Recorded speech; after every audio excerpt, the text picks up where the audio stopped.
ஹே ஹோ லலலா.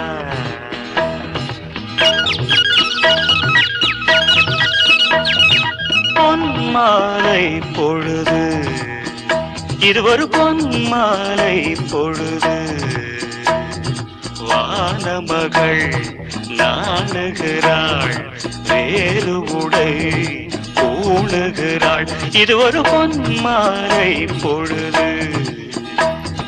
ராகியில் செஞ்ச லட்டுங்க. இதில் ஸ்வீட்டுக்கு வெல்லம் சர்க்கரைலாம் சேர்க்காம ட்ரை கிரேப்ஸும் டேட்ஸும் சேர்த்துருக்கேன். இது ரொம்பவே நல்லாயிருக்கும். இது கூட எல்லா வகையான நட்ஸும் சேர்த்து செஞ்சது. நீங்களும் ட்ரை பண்ணி பாருங்கள், ரொம்ப நல்லாயிருக்கும்.